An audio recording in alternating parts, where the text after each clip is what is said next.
Hello everyone, I am doctor Maan, you are watching true doctor care.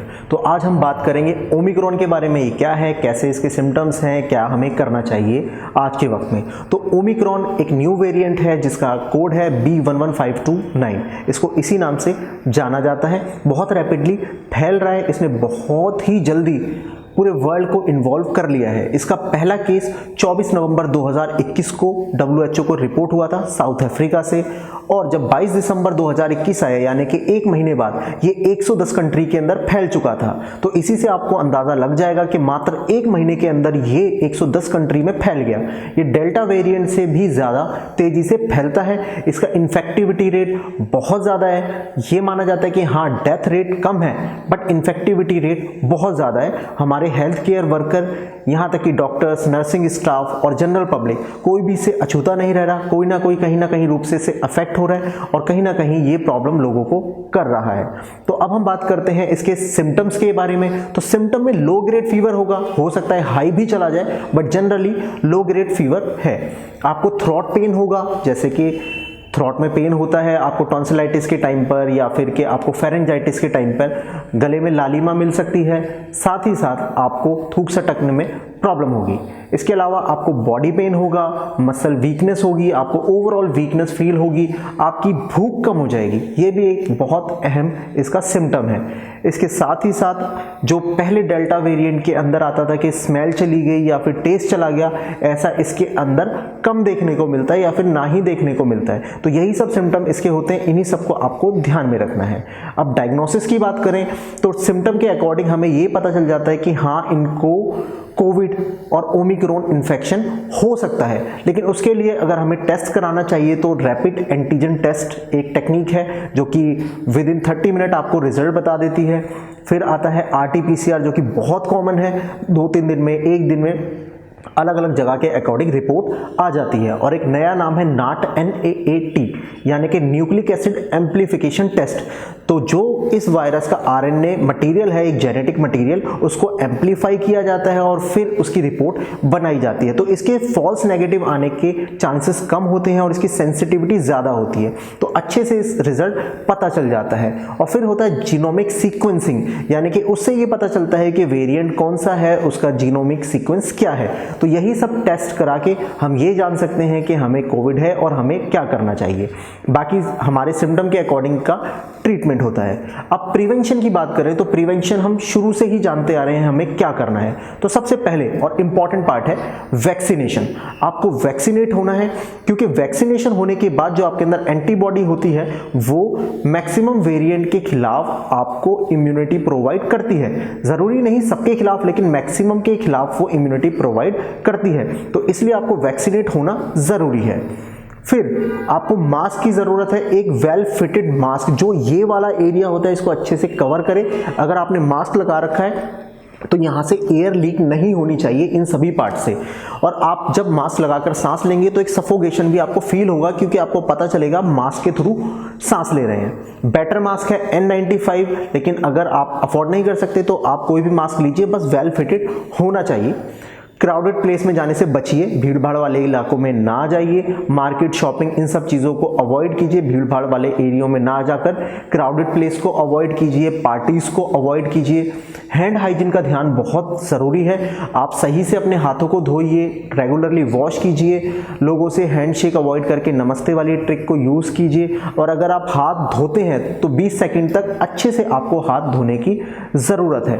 एक etiquettes की बात आती है तो आपको कफ स्नीज के लिए एक एटिकेट फॉलो करना है। या तो आप टिश्यू में कफ स्नीज कीजिए और उसको डिस्कार्ड कीजिए, अगर वो नहीं है तो आप एल्बो का यूज़ कर सकते हैं ताकि आपके हाथ क्लीन रह सके।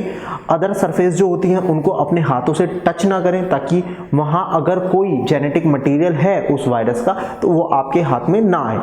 इसके अलावा अगर आपके हाथ कहीं टच हो गए हैं और आपको याद नहीं है तो बेटर यही है कि आप एक प्रैक्टिस फॉलो करें कि अपने हाथ से अपने मास्क को ना छुएं, पहनने के बाद अपने मुंह को, आंख को, नाक को, इन सब एरिया को टच ना करें। अगर आपको अर्ज हो रही है उसको टच करने की, कोई इचिंग हो रही है तो पहले हैंड वॉश कीजिए, फिर उसको रब कीजिए। तो ये सब करके हम थोड़ा सा प्रिवेंट कर सकते हैं इस प्रॉब्लम को। तो अब बात करते हैं, अगर आप पॉजिटिव होते हैं, हमने डायग्नोस किया और पता चल गया कि आप पॉजिटिव हैं, तो एक तो होता है कि पॉजिटिव के अकॉर्डिंग आपको क्या ट्रीटमेंट लेना है। तो सबसे पहले आपको आइसोलेट हो जाना है। घर में एक कमरा ले लीजिए, उसमें आइसोलेट हो जाइए। आपका खाना जो बनेगा वो आपको बाहर से दे दिया जाए, आप बाहर ही सब कुछ छोड़ दें, वॉशरूम यूज़ करें और वापस अपने आइसोलेट रहें। घर के बाकी मेंबर को भी आपको सेव करना है अपने साथ साथ। इसके अलावा आपको ज़्यादा पानी पीना है, लिक्विड डाइट ज़्यादा लेनी है। इसमें भूख कम हो जाती है, ये हम मानते हैं, लेकिन अगर आपको कुछ खाना है तो हैवी मील से ज़्यादा बेटर है कि आप लिक्विड डाइट बढ़ा लो। लिक्विड डाइट नारियल पानी भी हो सकता है, नॉर्मल पानी भी हो सकता है, नींबू पानी भी हो सकता है, या जो आपको पसंद है वो, कार्बोनेटेड ड्रिंक्स को छोड़कर। तो अपनी लिक्विड डाइट बढ़ा लीजिए। अगर आपको खाना है तो सेमी सॉलिड लिक्विड लीजिए, जो कि खिचड़ी, दलिया, ऐसी चीज़ें लीजिए। साथ ही साथ आपको ज़रूरत है अपनी डाइट में वेजिटेबल्स इंक्लूड करने की, फ्रूट्स इंक्लूड करने की, और इम्यूनिटी बूस्टर जो चीज़ें आती हैं वो भी आप इंक्लूड कर सकते हो, जो देसी तरीके से जिसे काढ़ा बोलते हैं घरों के अंदर, वो भी यूज़ कर सकते हो। घर पे रह के आपको ज़रूरत है आपको अपने सिम्टम्स मॉनिटर करने की। तो ये माना जाता है कि ब्लड का सैचुरेशन अगर 93 तक आ रहा है और आपको कोई सिम्टम नहीं है, आप स्टेबल हैं, तो आपको सिर्फ आइसोलेट होने की ज़रूरत है। जो आपका नॉर्मल ट्रीटमेंट चल रहा है वो फॉलो करना है। लेकिन इसके साथ साथ अगर 93 पर भी आ गया और आपको ब्रेथलेसनेस हो रही है, घबराहट हो रही है, तो आपको इमीडिएट हॉस्पिटल जाने की ज़रूरत पड़ सकती है, क्योंकि वो आपको अब प्रॉब्लम कर सकता है। तो ये जनरली ये आपको फॉलो करना है। आपको अपनी डिजीज़ की सिवियरिटी चेक करनी है कि कहीं आपके सिम्टम्स ज़्यादा तो नहीं बढ़ गए। आप घर में आइसोलेट हो और सबको सेव करने के लिए आप अपने सिम्टम्स बस सिर्फ हाइड कर रहे हो, मास्क कर रहे हो, बता नहीं रहे हो किसी को, तो आपको अपनी डिजीज को प्रोग्रेस करते हुए देखना है। अगर प्रोग्रेस कर रही है तो कंसल्ट करें, और रिग्रेस कर रही है तो आप जो कर रहे हैं वो बेटर कर रहे हैं। इसके अलावा आपको ज़रूरत है टाइमली, अभी ऑनलाइन का टाइम है, तो आप अपने फिजिशियन से कंसल्ट कर सकते हैं कि आपको किस तरह के ट्रीटमेंट लेना चाहिए और क्या ट्रीटमेंट लेना चाहिए, ताकि आप जल्दी से रिकवर कर सकें।